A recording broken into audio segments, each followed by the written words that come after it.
Quem oferece as oportunidades, então, é o professor. Mas para oferecer a oportunidade, ele tem que voltar lá no item anterior e parar-se sobre a sua experiência, sobre as oportunidades, nesse caso aqui, que você está oferecendo aos bebês.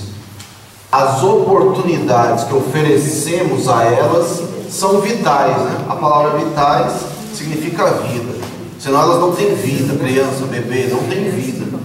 Se você não oferece oportunidades diferentes, diferenciadas a todo momento, até porque o interesse é rápido, o interesse de bebês, de crianças pequenas é um interesse muito rápido, é fugaz, então são vitais porque são vida. No comecinho do texto, o Fock vai dizer sobre as questões que envolvem o contexto, digamos assim, um contexto histórico. Desde o primeiro dia que temos vindo aqui, nós temos falado, assim, envolve um contexto histórico, um contexto de escolha. O Brasil faz e fez uma escolha por um tipo de educação, é uma educação humanista, e ela se desenha como humanista, as leis são humanistas. Eu já disse aqui quando fui falar de leis, em um determinado momento aí para trás, dizendo assim, olha, estudar lei não faz o menor sentido. Que se você entende, pega um livro desse, igual do Paulo Fock, e entende esse livro, as leis, todas as leis do Brasil convergem para isso, para que isso aconteça, para que o professor seja um ser pensante, para que a criança seja um ser pensante, para que a criança não seja tratada como é tratada em programas como o Super Nani, porque Super Nani não é a perspectiva brasileira, ela não é errada. Para nós brasileiros, do nosso ponto de vista, é errado. Mas no contexto científico não é errado, é outra criança, outra visão de criança, outra visão de mundo. Nesta outra visão, a criança não pensa. Por isso a criança, quando está fazendo alguma coisa errada, ela é tirada do seu contexto, colocada num canto para pensar. Aí ele vai tratar então dos contextos. Existe um contexto. O contexto é o contexto histórico. Nós já falamos dele aqui. Vejam. Seu professor Anderson, eu sou tão imbecil que essas coisas todas já estavam na minha premonição, né? Você vai ver. Tudo que eu vou falar aqui eu já disse antes de sair no edital. Para você ver, se você estuda para a vida, se você estuda constantemente para a vida, meia hora por dia, todos os dias da sua vida, até você morrer, no dia que você morrer, no dia que vem a morte buscar, você fala para ela, espera só um pouquinho, falta 15 minutos aqui para terminar de estudar, ela vai esperar. Aí você termina de estudar e morre. Se você estuda para a vida, cursos como esse aqui você não precisa fazer, porque você já entende, já compreende. Então você não perde dinheiro, ao invés talvez de gastar aqui 70 e poucos reais comigo, você gastaria uns 70 e poucos reais neste momento comprando o livro do Paulo Fock, complementando a sua agenda. Aí na hora que você abrisse o livro do Paulo Fock, você fala assim, nossa, já estudei tanto que essas coisas aqui eu já conheço. Elas são legais, muito boas, mas eu já conheço, porque eu estudo, eu compreendo, eu entendo o que ele está falando, eu faço isso. Eu sou um professor assim. Há um contexto histórico, então, como nós já falamos aqui. Esse contexto, então, nasce, como nós também já discutimos, assim. Há uma mudança, e essa mudança ela é apregoada pela Constituição. É uma mudança legal, na lei. A Constituição de 88 é um marco histórico importantíssimo na educação infantil, porque vai dizer que a criança, enfim, como já dissemos, é um sujeito de direitos, é um sujeito de saberes. A criança pensa, é cidadã desde o nascimento. A criança, então, ela existe no mundo desde o primeiro dia de vida. Se ela existe no mundo desde o primeiro dia de vida, a Constituição legalmente, na lei, diz isso. E todas as leis do Brasil só dizem isso. Por isso que eu estava tentando dizer assim, estudar leis não faz sentido, porque as leis só dizem isso, só confirmam o que os autores dizem, só confirmam o que os autores dizem. Então, está dizendo assim, no princípio, lá para trás, a educação de crianças em espaços coletivos era só um direito de família. As famílias que, enfim, tinham ou tinham dinheiro, ou porque eram muito pobres, era um direito delas ter algum tipo de assistência, tal, isso era o passado, ok? Era uma opção dos pais. Mas só que com a Constituição de 88, ela configura-se como um direito da criança e dever do Estado. A Constituição amplia, e agora é direito. E por ser direito é direito da criança, dever do Estado. Por que direito da criança e dever do Estado? Porque nós escolhemos princípios que são humanistas. Nós escolhemos princípios que têm a ver, absolutamente a ver, com a Declaração Universal dos Direitos Humanos de 1948. De 1948. Declaração Universal dos Direitos Humanos. A Declaração Universal dos Direitos Humanos vai dizer isso. A criança pensa. Se a criança pensa, ela tem direitos. Se ela pensa, ela é cidadã. Não é porque um bebê não fala, não anda, que ele não é cidadão. Ele é cidadão. É ponto final. No passado, algumas pessoas a gente poderia até discutir historicamente. No passado, sei lá, de cento e poucos anos atrás, nem é tão velho assim, de cento e poucos anos atrás, crianças podiam ser abandonadas na porta da igreja, né? Que eram as rodas dos excluídos. As crianças podiam ser abandonadas facilmente. Hoje não tem a roda dos excluídos, até porque seria ilegal tê-la, né, na porta das igrejas, aí a igreja que cuidava depois. Aí algumas pessoas abandonam bebês em qualquer lugar, em qualquer lixeira por aí. Mas é pouco, né? Já que só agora somos milhões de pessoas, 200 milhões de brasileiros. Mais da metade são mulheres. Então são poucos abandonos. Quando a gente olha a totalidade de pessoas, são poucos abandonos. Direito da criança, está na lei. A lei provoca uma ampliação do acesso dos bebês e dos pequenos aos espaços educativos.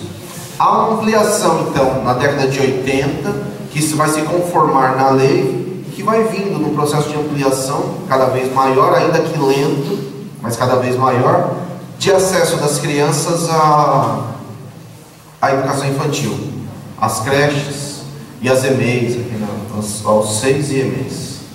Então isso provoca uma ampliação, mas de novo, nada é à toa.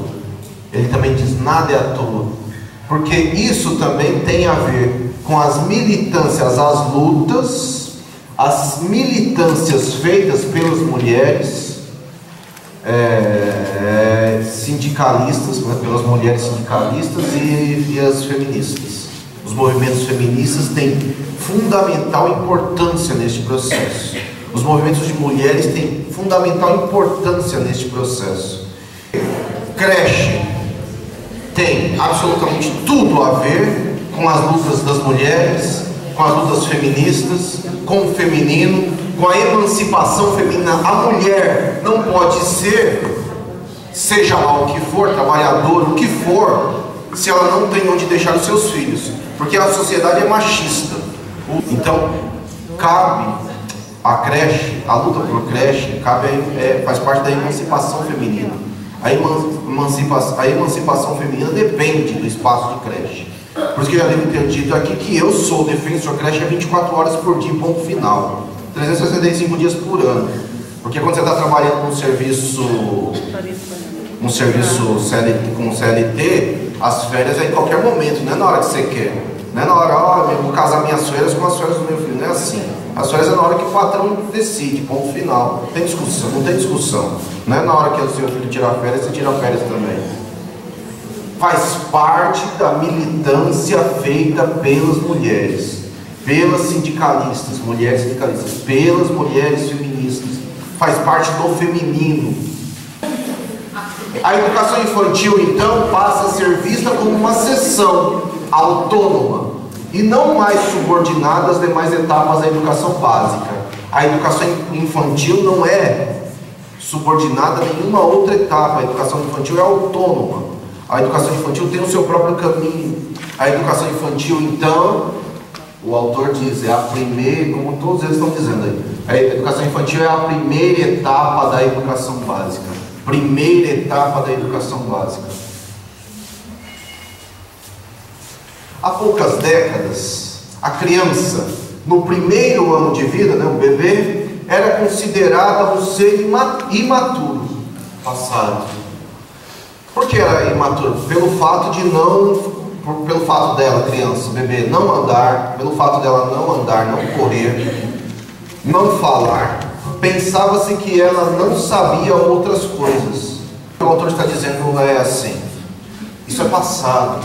A criança então pensa, não é porque ela não anda, não corre, não fala, que ela não tem maturidade. Ela vai desenvolver a maturidade, mas para ela desenvolver a maturidade, este autor está dizendo, ela precisa se socializar, ela precisa estar com outras crianças, ela precisa estar com adultos que sabem como ela pensa, para elas não ficarem bebês o dia inteiro no colo, ou então eles choram, a mãe vai lá e pega, porque este processo leva a uma superproteção, e a superproteção leva a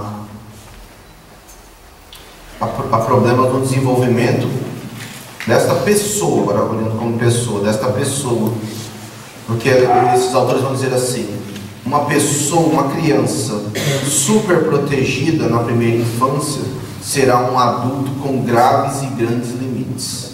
Será um adulto com graves e grandes limites. Problemas na primeira infância levam um adulto desse tipo, que só olha para o próprio umbigo, que não sabe dividir, que não sabe compartilhar, que não sabe dividir o pão. Dividir o pão. Dividir o pão. Que alguém lá no passado nos ensinou, né?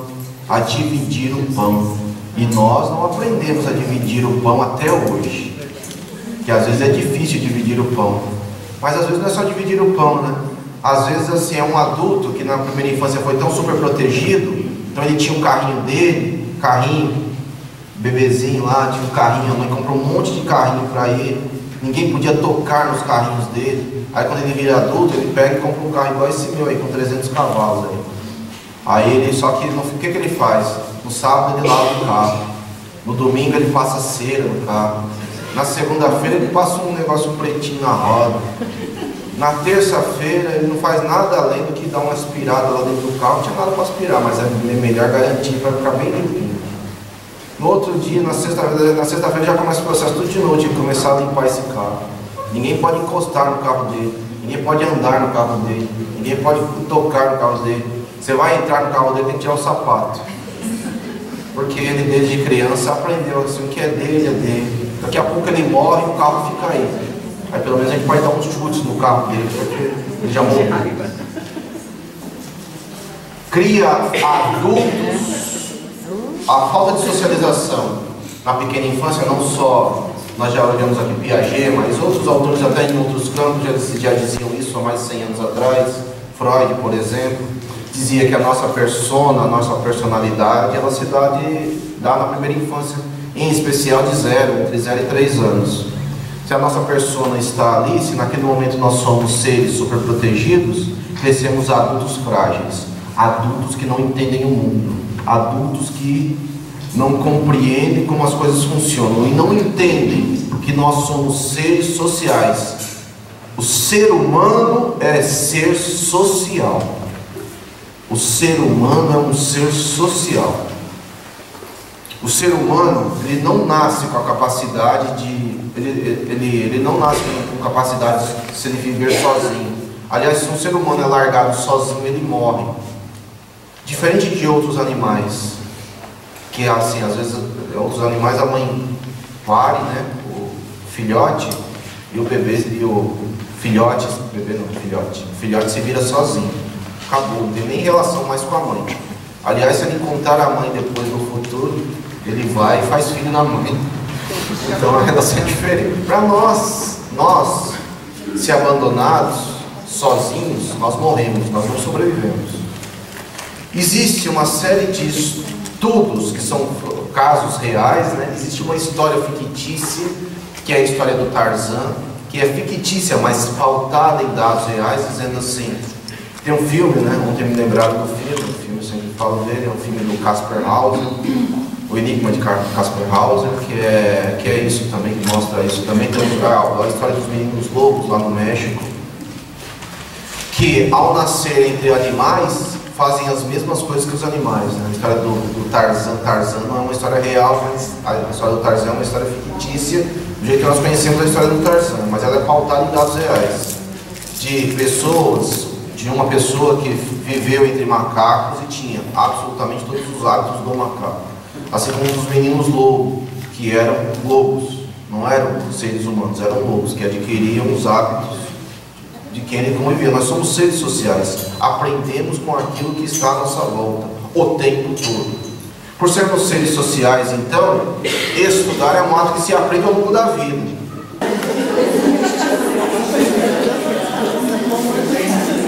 No passado, a criança não pensava, a criança pensa, você pensa.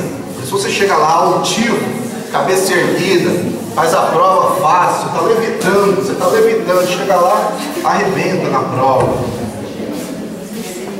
Fácil, tranquilo, porque concurso é feito, concurso foi feito para passar. Concurso é feito para quem estuda, concurso é feito para passar, é uma brincadeira. Concurso é uma brincadeira, é feito para passar. Tem gente que passa bem, tem gente que passa mal e tem gente que não passa. No passado, se você sabe que a criança pensa, você tem que pensar. O autor diz isso o tempo todo. Se no passado a criança não precisava pensar, o professor também não precisava. Agora o professor precisa pensar. Portanto, o professor precisa estudar. Estudar cotidianamente. Estudar todos os dias. No dia 9 de novembro passou o concurso, continue estudando meia hora. No dia 10 a mesma coisa. No dia 11 me mande uma mensagem. Não é para perguntar negócio de curva, é para perguntar, professor, e vai ter um outro curso seu aqui em São Mateus. Aí eu falo, não sei. Mas você vai ver assim, olha, posso mandar 1000 e-mails aqui para o mesmo pessoal e para o pessoal aqui de São Mateus, no dia 9, depois do concurso, no dia 9, no dia 10, no dia 11, eu posso mandar 1000 e-mails. Se eu abrir um curso nesse mesmo lugar aqui, vão vir 3, 4, 5 pessoas. Eu não estou brincando não, estou falando muito sério, porque é assim. Porque as pessoas estudam para concurso, é ridículo. Mas tem sempre esses 2, 3, 5, no máximo 10 às vezes, né? Eu estou falando de experiência de 20 anos de formar professor, que fazem a diferença, fazem diferente, são profissionais altamente gabaritados.